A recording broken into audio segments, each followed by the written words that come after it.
Hello दोस्तों, आपका स्वागत है मेरे यूट्यूब चैनल एएसआर दी एक्सपर्ट में। और आज की वीडियो का टॉपिक है कि एक अच्छे पोर्टफोलियो को किस तरह से हम डिजाइन कर सकते हैं। जनरली मैंने एग्जांपल दिया है सर्विस क्लास के लोगों का, जो कि एटलीस्ट 30 से 35 साल के एज ग्रुप में बेसिकली काम करते हुए कुछ साल हो चुके हैं, 5-10 साल की आपकी नौकरी हो चुकी है तो आपका पोर्टफोलियो किस तरह से हो सकता है। तो यहाँ पे हम देख सकते हैं, देखो यंग पीपल्स का पोर्टफोलियो थोड़ा एग्रेसिव हो सकता है। आगे वालों का जो फर्दर एज ग्रुप में है उनका ज्यादा सिक्योर्ड साइड में हो सकता है। हमको बैलेंस साइड में देखना होता है, तो हम इसको देखेंगे किस तरह से ये काम करता है। ठीक है, तो आर्ट ऑफ हमारा सबसे पहला जैसे इन्वेस्टमेंट होता है, जिसको कोई इन्वेस्टमेंट मानता ही नहीं, लेकिन ये होता है आपका पीएफ। पीएफ पीपीएफ के अंदर में हमारी इन्वेस्टमेंट ज्यादा की होती है। अगर आप देखेंगे यहाँ पे कोई रिस्क नहीं है, क्योंकि गवर्नमेंट ऑफ इंडिया की तरफ से यहाँ पे इन्वेस्टमेंट रहती है, जहाँ पे आपका पैसा जमा होता है और वहां से आपको इंटरेस्ट मिलता है। ये लगभग 8 से 9% के बीच में चलता है, 8 सवा 8% के अराउंड में आपको मिल जाएगा, प्लस इंटरेस्ट एड ऑन होता रहेगा आपके इन्वेस्टमेंट के ऊपर। तो क्यूमुलेटिव इफेक्ट भी आपको प्रोवाइड करता है। तो यहाँ पे आपको एक सिक्योर्ड इन्वेस्टमेंट मिलती है। जो भी लोग नौकरी करते हैं तो उनको पता है कि सैलरी में बेसिक का 12% के अराउंड में यहाँ पे पीएफ के अंदर जमा होता है, उनका और एम्प्लॉयर का दोनों का कॉन्ट्रीब्यूशन करके। तो अप्रोक्सीमेटली आपकी तनख्वाह से हर महीने 1000, 2000, 5000 जितने भी आपका सैलरी ग्रुप होगा, उस हिसाब से एक पैसा रेगुलर बेस पे जमा हो रहा है। तो इसको कई लोग इन्वेस्टमेंट में काउंट ही नहीं करते हैं। तो आपको मैं सजेस्ट करूंगा, अपने पीएफ की पासबुक को डाउनलोड करें और वहां पे जाके देखें कि आपका कितना पैसा जमा हो गया, कितना इंटरेस्ट हो गया। इसको as a part of your investment में काउंट करें। तो यहाँ पे आपका रिस्क बिल्कुल लो कैटेगरी के अंदर में आता है। अगर आप एक्सपेक्टेड रिटर्न देखेंगे 8 से 9% की है और जो सैलरी में काम कर रहे हैं, तो जैसे उनकी नौकरी चेंज होती है या एग्जिट करते हैं तो वो उसका पैसा निकाल सकते हैं। लेकिन कई लोग जिनके पास में पीएफ नहीं करता है या सैलरी में नहीं है, तो वो क्या कर सकते हैं, पीपीएफ में अकाउंट क्रिएट कर सकते हैं और वहां पे जमा करते हैं। वहां पे 7.5 पौने 8% के अराउंड में इंटरेस्ट रेट चल रहा है। वो भी सिमिलर रहता है। वहां पे 15 साल का एक लॉक इन पीरियड होता है। निकालने की अलग अलग अपॉर्चुनिटीज हैं जहाँ पे आप बीच बीच में पैसा निकाल सकते हैं। तो वो हम डिटेल में देख सकते हैं जब पीपीएफ की वीडियो बनाएंगे। पर पीएफ पीपीएफ आपके पोर्टफोलियो का पार्ट होना चाहिए। जितना पैसा यहाँ पे इन्वेस्टमेंट हो रहा है, आप सोचिए कि वो आपके टोटल पोर्टफोलियो का 7 से 8% के अराउंड ही होना चाहिए ताकि आप आगे फर्दर इन्वेस्टमेंट के बारे में देखेंगे। तो यहाँ पे आपकी एक इन्वेस्टमेंट हो रखी है, तो इसको टोटल पोर्टफोलियो के पार्ट में काउंट करें। क्योंकि कई लोग क्या होते हैं, अपने एक्टिव पोर्टफोलियो के अंदर में से फिक्स्ड पोर्शन के इन्वेस्टमेंट करने के लिए जाते हैं कि जहाँ पे इंटरेस्ट मिलता है सेफ साइड में। तो उस चीज को हमको कंसिडर करना है देखते हुए में। फिर जो नेक्स्ट हमारा जो पोर्टफोलियो के अंदर में जिसको हम लेंगे, वो है फिक्स डिपॉजिट। अगर आप देखेंगे आपके फिक्स डिपॉजिट के अंदर भी कुछ ना कुछ पैसा पड़ा हुआ होना चाहिए।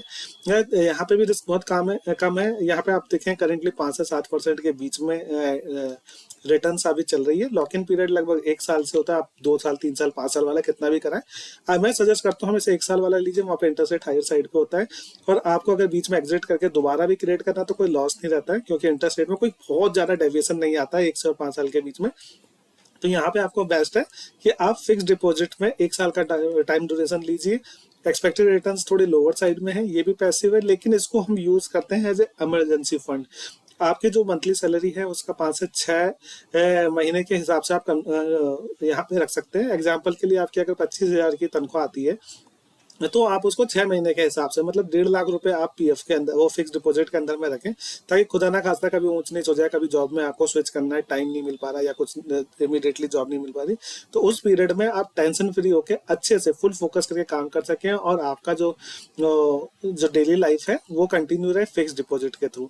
इंटरेस्ट रेट लगभग इन्फ्लेशन के आसपास चलता है, इस समय करेंटली थोड़ा नीचे चल रहा है, पर अदरवाइज ये हमेशा ठीक साइड पे रहता है। आपको यहाँ पे इन्वेस्टेड रहना चाहिए अप्रोक्सीमेटली 7-8% के अराउंड का। जैसे पीएफ में वैल्यू आती है, आप देखोगे उस over the period of time PF की वैल्यू काफी हायर साइड में हो सकती है। कई लोगों की जिनके 7, 8, 9, 10 लाख रुपए भी जमा हो सकते हैं करेंटली उसमें, उनके फिक्स डिपॉजिट में कम हो, ये चल सकता है। परसेंटेज टर्म में एक एग्जाम्पल के लिए, पर फिक्स डिपॉजिट में आपको 6% अप्रोक्सीमेटली 6 महीने की सैलरी के अराउंड का यहाँ पे रखना चाहिए। फिर उसके बाद अगला आता है गोल्ड।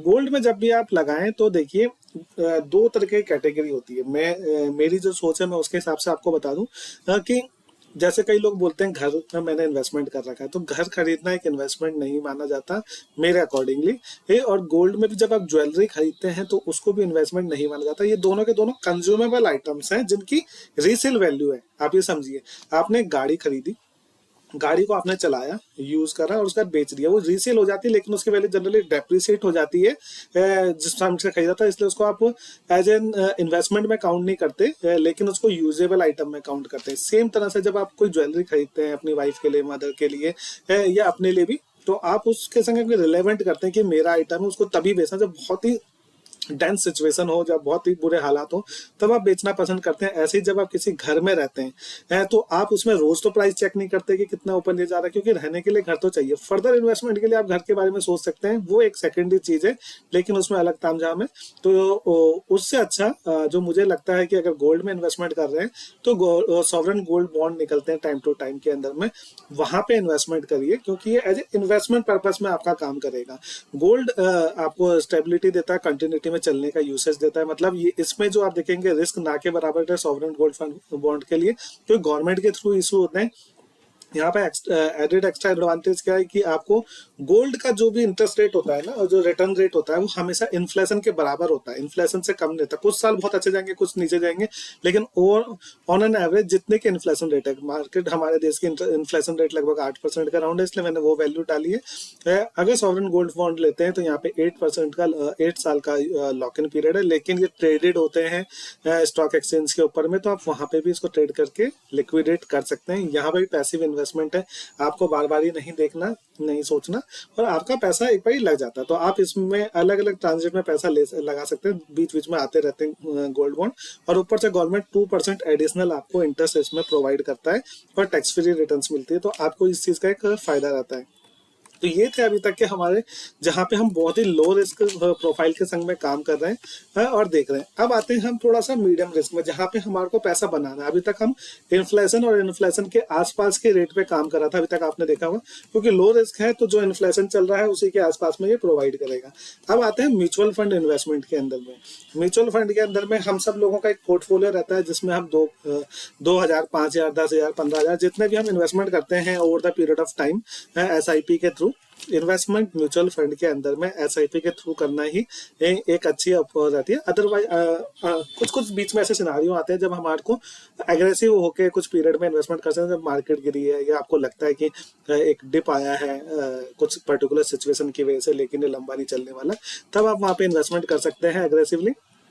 और यहाँ पे जो मैं आपको सजेस्ट करता हूँ म्यूचुअल फंड के अंदर में, जो म्यूचुअल फंड का पोर्टफोलियो है उसका मैक्सिमम पोर्शन, मतलब जैसे 25% में आपके टोटल पोर्टफोलियो का, इनफैक्ट यहाँ पे बोलता हूँ कि आप म्यूचुअल फंड में लगाएं, वो भी इंडेक्स फंड के अंदर में। इंडेक्स फंड में निफ्टी 50 प्लान को आप सजेस्ट करता हूँ कि उसको लीजिए, काफी अच्छा डाइवर्सिफाइड आपको डाइवर्सिफिकेशन प्रोवाइड करता है, अच्छी अपॉर्चुनिटी प्रोवाइड करता है ग्रोथ की। और अगर आप देखेंगे ना, पूरी मार्केट का 55 से 60% हिस्सा जो इन्वेस्टेड है वो निफ्टी 50 के अंदर ही आया था। मार्केट का बैरोमीटर है। अभी करंटली आप कई लोगों को देख रहे होंगे जो ये सोचते हैं कि यार देखो मार्केट गिरी थी 15-17, जैसे निफ्टी है हमारा 17-18 हजार के टॉप लगाने के बाद में 15,000 तक गया, वापस ऊपर करके 16,500 तक में आ गया, लेकिन हमारा पोर्टफोलियो तो हिला ही नहीं। ऐसे टाइम पर अगर आपका म्यूचुअल फंड में, इंडेक्स फंड में पैसा लगा रहेगा, तो मार्केट अच्छा करेगी, तो आपको कभी दुख नहीं रहेगा कि मैं लेफ्ट आउट हो गया। एक अच्छी अपॉर्चुनिटी देता है और मार्केट ने कंटिन्यूटी में ऊपर जाना है, तो आपको ये सजेस्ट है कि आप अगला पैसा इंडेक्स फंड के अंदर में लगाएं और हैवीली लगाएं इसके अंदर में।